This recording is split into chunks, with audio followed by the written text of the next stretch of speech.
So, hello. Jackie, tell us where you're from and what you do. What's your title and everything else? Give me a bit of background. Right, well, I'm Jackie Insley, Chief Officer at Citizens Advice Sherwood and Newark. I've been working for Citizens Advice now for 23 years, which is a long time. Lots changed in that time. Yeah, it is. I was based over at Ollerton originally, and then a few years ago we expanded across the whole of the district to cover the whole of Newark and Sherwood. It's been a busy time, but I think probably this is the most I don't know how to put it really, interesting and challenging of all, which I'm sure everybody's in the same boat. It's just a rewarding job really, and it's a varied job. No 1 week is the same as the next. Hence why I'm still there after 23 years. And it's just very rewarding because we work mainly with volunteers. We've got a very small paid staff team. The volunteers are the backbone of the organisation, and we couldn't do it as efficiently as we do without that workforce. But that doesn't go to say that we don't need any funding, because we do, because obviously volunteers need supporting and training and all the rest of it. But the areas of advice that we give, well, anything really, we can advise on anything. But the main areas are around sort of debt, welfare benefits, housing, that kind of thing. So, but at the moment, everything seems to have changed, because traditionally it's been debt and welfare benefits. But what we're finding now, we've got a massive increase in inquiries about employment, which you can understand at this moment in time. Yeah, it's been difficult for a lot of people. So, and also since the end of March, like everybody else, we had to radically change the way we delivered our services. So traditionally we're a face-to-face delivery service and very much hands-on. We do advice calls through the telephone, but our main service was face-to-face. Some of it over at Ollerton, in the Ollerton office, and some based at the District Council, Castle House in Newark. Both venues are easily accessible, but obviously when everything happened with COVID-19 and coronavirus, we had to rapidly change the way that we ran the service overnight almost, which we managed to do. It wasn't without its challenges. Obviously we didn't have enough laptops and mobiles and stuff like that, and I placed orders which didn't turn up because everybody else was ordering at the same time. But we managed to get up and running pretty quickly. So we're now delivering what we traditionally did face-to-face over the telephone. And that's working really, really well. And the debt team are still doing appointments, but they're doing them by telephone. So clients really can still access us through that telephone. And I don't know whether you want me to give numbers here or not, Steve, but I'm quite happy to give a phone number if anybody's listening, because obviously how do we get in touch with us? Well, let's. Well, I'll tell you what. Give it to them now, and then we'll get it at the end as well. So go. What's the phone number if anyone needs you? Well, if anybody needs general advice, the number they can ring is our general advice line number, and they can get that Monday to Friday, 10 till 4, and that is on 03444 111 444. So that number is if you want general advice. Obviously, if you want something a bit more specialist like debt, we're taking direct referrals on our office number, and that is 01623 861 769. So if you call that number, then you'll get one of my lovely admin people to take your call, and they'll take your details from you, and then a specialist debt advisor will give you a call with an appointment. So we're open for business. We might be doing it differently, but we want people to come. We want people to come and get advice now, not to wait. That's what I think is happening a little bit at the minute, which is understandable. It really is understandable. People have got a lot to deal with, a lot to get their heads around. Social isolation is not easy for any of us. We've all had to adapt, haven't we? And I just think if people, any worries whatsoever, come and ask now, because we can do things. I know a lot of organisations, certainly around the debt area, aren't chasing, which is good, taking the pressure off a bit, but it will happen eventually once we come out of lockdown. What we're concerned about as an organisation is everybody will come at once, and we want to make sure we've got enough capacity to help everybody. So if we can get people to come in early, doesn't matter how small the problem they think it is or how big the problem, doesn't matter to us. We can certainly help them out, and if we can't do it, we can direct them where to go. And it's all confidential, it's all free, we're impartial. So if you've got any issues to do with anything, we'll deal with it with the utmost confidence. It won't go any further. But obviously debt clients that come to us, we get them to. We're obviously hot on GDPR as everybody is. Get them to sign the appropriate paperwork, and we're quite happy to negotiate and help people out on that behalf. So yeah, it's been busy, let's just say, but I think we'll get even busier after lockdown. That's good. Well, I've got to be honest with you, I've never known a woman to talk so much. You've only had 3 breaths. That was it. 3 breaths. And it was like, There's only 3. I've let myself down and only had 1. All right, well, let's just go back then. I mean, like you say, you've been there how long? 23 years? 23 years. I know I don't look old enough, Steve, but yes, 23 years. It is a long time. So what changes have you seen over the years? Mainly sort of the increased indebtedness of people is a concern. It's sort of fluctuated. I'm happy to say it's actually going down at the moment. I mean, after this it might not do, but it certainly was on the way down, because I think a lot of regulation came in around sort of money lenders, payday lenders, that kind of thing. Many companies, were regulated, or then when regulation came in, didn't survive, which is a good thing. And a lot of these people that relied on weekly payment plans have disappeared. So I think the amount of debt people can get now is harder, which is not a bad thing.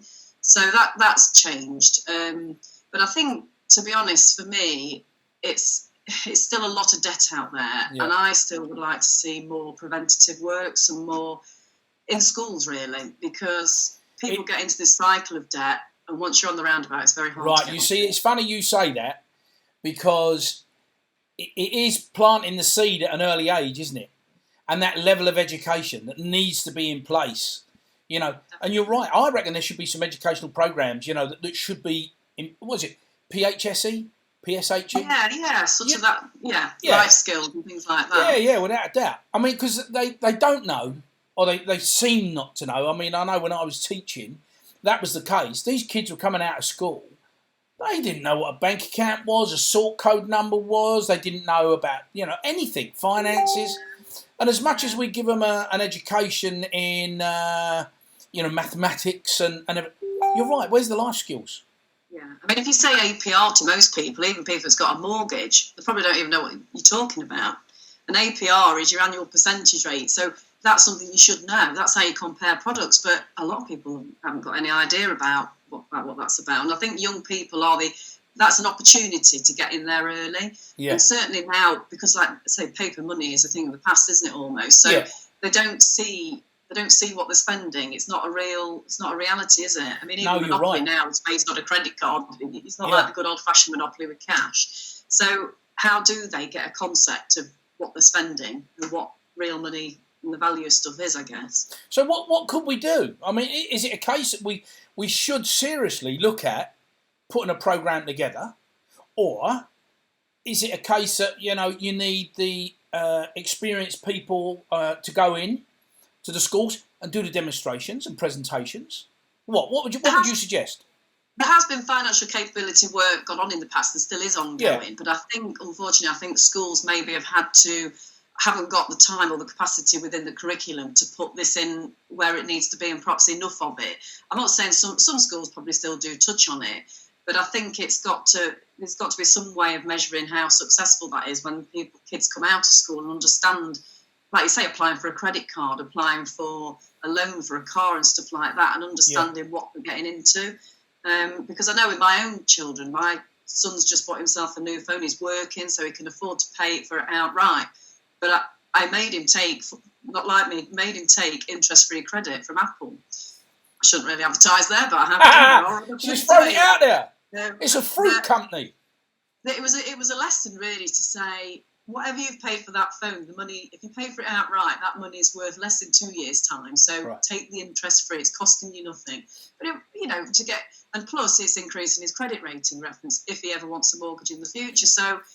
But you see, that's another thing there, isn't it? Their credit rating. How important is that? Yeah, definitely. The problem is, those with the least income, financial exclusion is massive, because if you've not got a good credit rating and you haven't got a lot of income, you pay the most for everything. Whether you want to buy a washing machine, you end up paying a massive amount of interest on top of it. And that's where the injustice is, isn't it? It is really, yeah. people can't take advantage of bulk buying because they haven't got the cash, because it's a vicious circle, isn't it, really? Yeah. Whereas those that have got money can go out and buy whatever they want, really, at a reduced price, and it just seems a bit out of kilter, doesn't it, really, sometimes? Well, maybe there needs to be a little organisation, a community organisation that is set up, and they buy through that at all those reduced rates and everything else. Because you're right, you go bulk buying, you go and do that. I mean, it's so much cheaper.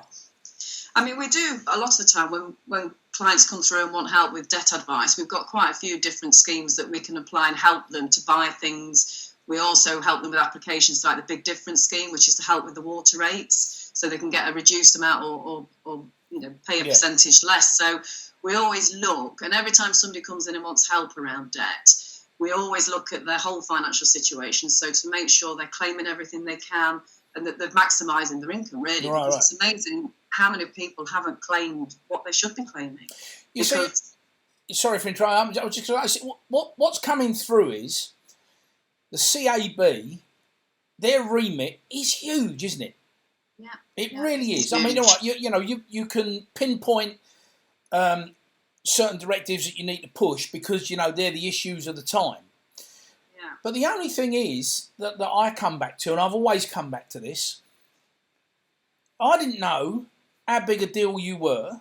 I didn't know that you deal with it, and I still don't know, what it is the CAB actually do.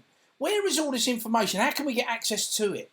Yeah, well, a lot of people don't realise that we're a bit like a franchise, really. We're individual charities sitting under an umbrella organisation, and we're a member of that organisation. So we, as Citizens Advice Sherwood and Newark, pay a membership fee to Citizens Advice nationally. And then for that, for the brand, for us to be able to use that Citizens Advice brand, we have to adhere to certain quality standards and membership standards. So we're audited to death, which is no bad thing. No, that's good. Yeah. We offer quality of advice. So that's where they sit in. And obviously, because they're a national organisation, that's why, half of what we do is not just about advice, it's about research and campaign work. So we'll lobby Parliament, we'll lobby MPs or lobby local councils or organisations to make change. So, I suppose years ago, community charge was a good example that, we campaigned on that and got that changed. More recently, bailiffs, we often do national campaigns around bailiffs, all sorts of different areas that we do campaign work, and we feed into that bigger picture. Right. And then the National Citizens Advice can lobby Parliament or wherever to get those changes and help with changes. Universal Credit's probably the most recent one where we've been quite instrumental in lobbying for change around the universal credit benefit. And Department of Works and Pension fund us to do a Help to Claim project, which is helping people make a new claim for universal credit. And actually, I got some stats before I came on and hadn't realised myself, actually, but I think last week we hit 250,000 nationally, people that helped make a new claim for universal credit, which is quite a few.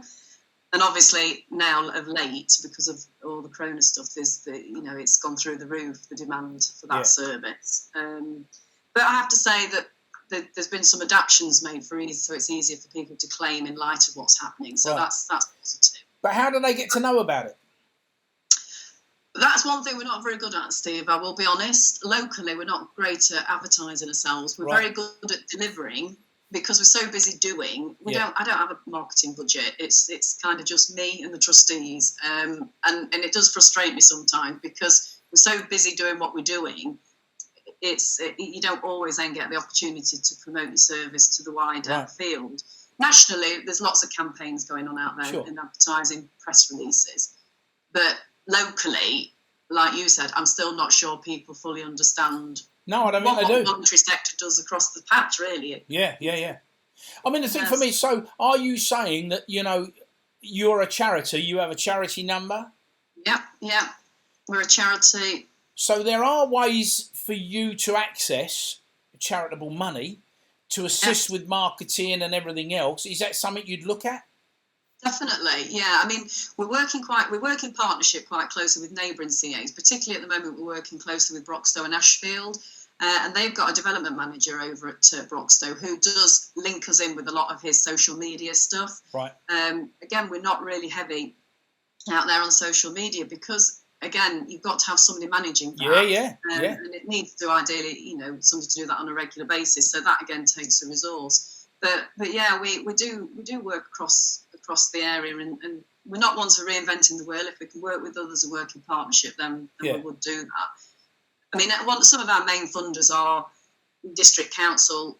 We wouldn't have survived without Newark and Sherwood District Council. They have been pretty amazing over many years, but more recently, since we moved into Castle House as a co-located organisation within the bigger. That was a big risk for us, if I'm honest, but definitely paid off. We are well looked after, and it works so well. Definitely works well. So what have we got to do in this climate? Dissemination of information. How are you doing it? What do you need help with?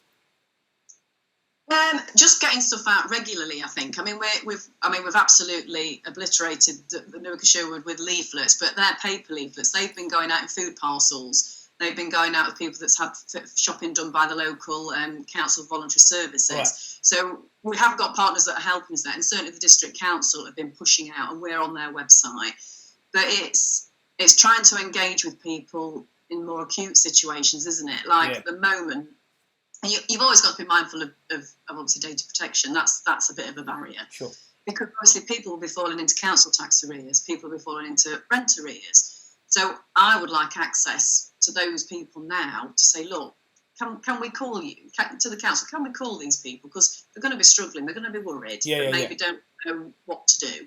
But we can step in and try and help them, which is, if we can help people and sort things out. So, we've achieved our goal, but we can also help the council deal with their side of things. So it's got to be partnership working, hasn't it?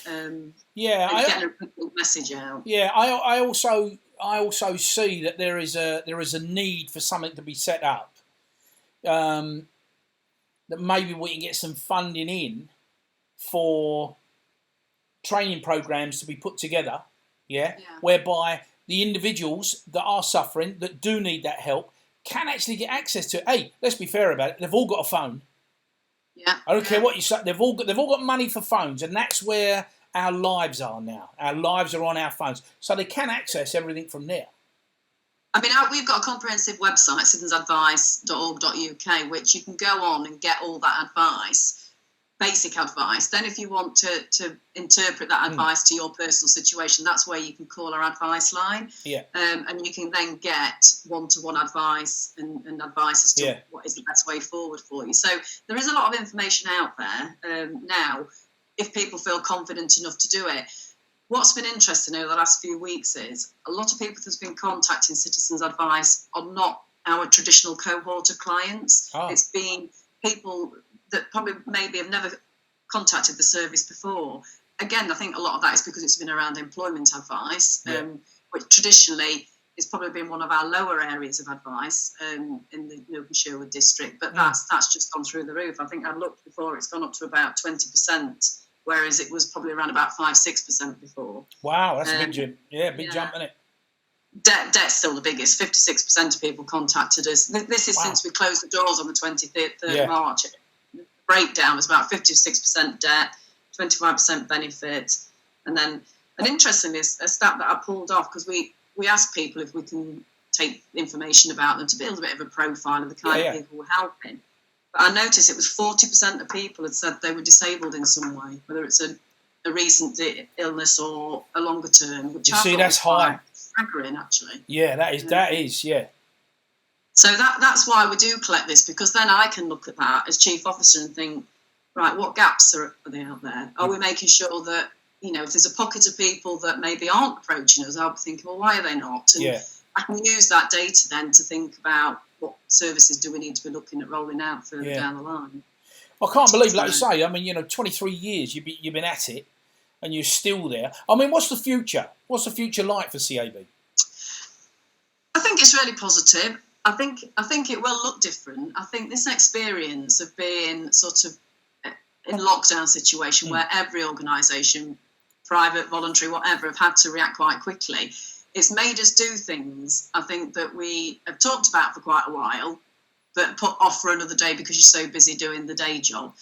So I think this has made us realise that we can do a lot more by different methods of channel delivery, a lot more effectively. I mean, meetings for one. I mean, I used to spend hours in the car driving to meetings. I've had more meetings in the last 6 weeks. Don't need to, like this. Yeah. And it works absolutely fine. Last week I was at a meeting with 54 people, and it worked fine. Yeah. So that's a real positive out of this. And home working, which is something that, again, we've talked about and been quite nervous about because of confidentiality and how, but we have a team of volunteers that we've managed to get home working with remote supervision, and it's working absolutely fine. Oh, good. I think the next stage for us is to look at how we reopen face-to-face. I mean, I think it was difficult enough shutting face-to-face down, but also it's equally challenging reopening with all the guidelines of the government and making sure everybody's safe. Yeah. And we are looking at doing video calls like this with clients once we decide on which platform is safe and confidential enough to use. Yeah. And that won't suit all clients, but a lot will be able to do like that. And then that leaves our front line face-to-face for the most vulnerable in society. Right. It's like you say, most people have got phones and access to equipment, so you can do things differently. Yeah, I mean, like you say, access is always going to be an issue, isn't it? Because you've got a certain percentage of the people that have got nothing, and they rely on that face-to-face, then, don't they? They do, and we've got to make sure we don't lose sight of that. Exactly. Definitely. Yeah, and then you've got your disabled. Now, a lot of the disabled, again, you know, they haven't got the money for the phones or anything else. You know, they're just getting by. So, and sometimes they can't get out to do the one-to-ones, can they? You've got to go to them. It's just a nightmare. We do. Yeah, I mean, home visits we do in extreme circumstances, but again, it's a resource issue. It's expensive. Yeah. You've got to factor in all the health and safety aspects of it. But we do them. I'm not saying we don't, but we don't. We used to do a lot more than we do now. And we used to do a lot more outreach services in villages. But again, because resources diminished, that was one of the services that got pulled quite a few years ago. And Newark and Sherwood's quite a diverse district, really. Oh, very diverse. Yeah, very diverse. I think it's the largest landmass in Nottinghamshire, isn't it? So to cover that and make sure everybody's got access to a service is not an easy task to do. So, if you had the money, what changes would you make to your little organisation?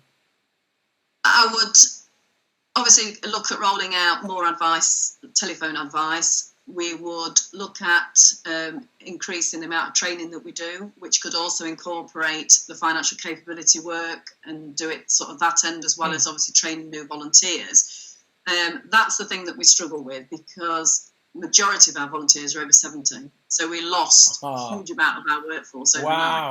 Yeah. So I need now resources to be able to get them up and running safely, whether it be at home and look at different models as to how we can do that because our volunteers are brilliant. They're still mentally alert. They want to do stuff, but they're just frustrated because they're over 70 and there are risks. So how we can get more resource in to be able to change the way we work and also to increase our hours because over the years we've had to reduce that down to balance the budget. So if we got some more resources in, I could get some more session supervision in, which means I can open more days for the public because every session that we open, every volunteers always have to have a session supervisor to support them to make sure that the advice they're giving is correct and to run ideas by. So we would be able to increase things like that. So to bring in a higher amount of paid staff to be able to deliver more, really. How much money do you reckon you'd need? One project? One project, probably around about 40k. 35 to 40k. That's for the year? Or is that to roll out? How long would that roll out for? No, that would be for a year. I could do something really well for that in a year, definitely. So, I mean, the problem is again, it's no different story to a lot of the voluntary sector. I'm private companies. We've been running on empty for a long time. Right. So I am absolutely astounded with my staff and the volunteers and the trustee board of what we've managed to pull out of the bag on empty. And that's just because people have just given their all, really, and not complained. They've just got on with it. We've just worked together. We've just pulled all the stops out to get a service still running and not have to shut up shop. So it's just credit to everybody, really, for the amount of hard work they put in. And I think that's because it's such a satisfying job. Yeah, you get frustrating situations, you get upsetting situations, but because you can, a lot of the time, help somebody turn their life around or make a real difference to somebody, that's why you do it. That's why it's, it's a rewarding job. And so I often ask myself that, well, why would you volunteer in such a stressful environment where, you've probably got somebody about to lose the house and, you're retired. Why would you want to do that? But they thrive on it. The volunteers, they just love the training that they get. They love the fact that they can make a difference and actually, tell people what their rights are and work through these problems with people to get a solution at the end of it. See, that's another thing for me, right? I've never known really what my rights are. And yet you're saying, oh yeah, well, I've got people that know your rights inside out. And it's like, what? Yeah. Where is that information? Because they've all got scenarios that could be attached to them. Yeah. And people can get access to them and go, I know my rights now. No, you can't be doing that. You can't be saying, I'm entitled to this. Yeah. And I sometimes think that putting products out onto the market like that frightens people. Especially shop owners and everything, people it'll be like, oh, well, hang on a minute, they know more about it than I do.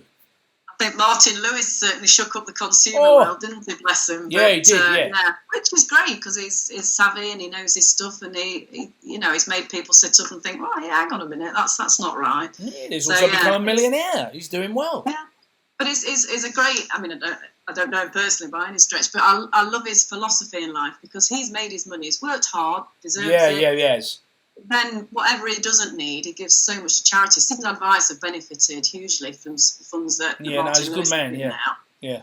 And he straight away came up with the COVID-19 emergency funding pot, which we've got a bid in at the minute, just waiting to hear from. So it's people like that, he's made his money, he's got what he needs. So anything extra, he pumps back into the community. And that's great, though.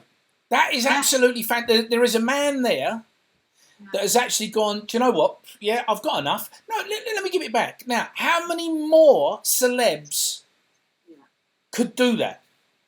Don't mention football to me, Stephen, whatever you do. It's like that, yes, is it? I'm with you on that one. I think, and I've always thought this, there's enough money in the world, it just needs sharing differently. Yeah, no, I totally agree. If you look at some of the early morning shows, the breakfast shows and everything else, you look at those guys, some of them are on fortunes. And you look, why do you need 135 million or 300? What are you going to do? You can't do anything with it. You're only amassing more money, aren't you? Yeah. So I'm with you. It's the old saying, isn't it? Money comes to money, doesn't it? But it's, yeah. But equally, the thing for me is, and this is where I always come from, and that is, if I can help you, I will. I will go out of my way to go and get you what you need. That's why I'm saying to you, maybe we need to look at fundraising for your little organisation because there are so many people that need it. That would be brilliant. That really would be good. And I think, it's not just about the fundraising. That raises your profile. So obviously, like you say, people then understand what it is you do, which increases accessibility. So those that might not have heard about you can then come and use you. So I think the worry I always have as chief officer, and this is the balance I think a lot of people are sort of almost charity fatigued, aren't they? Because there's so much goodwill out there and there's so many people. Captain Tom's the obvious one of late, isn't he? What an amazing... Fantastic, yeah. And credit to him, that kind of fundraising is just phenomenal. And I think the problem we have as a charity is, we're not what I call a fluffy charity, if you see what I mean. We're quite hardcore in what we do, and we're sort of very practical. So we don't tend to pull on the same heartstrings as some charities. Right. So we sort of have to fight that little bit harder to get people to understand what we do. Yeah, but actually, I have a take on this, and I would say that's all down to your marketing, because at the end of the day, like you said, you're dealing with hardcore issues. Those hardcore issues hit you not only financially, emotionally. Oh, yeah. Now, if we start marketing emotionally, like some of the big boys do, I think the tide will turn. And what you'd find is, again, with scenario-based material, you're showing them exactly what the deal is.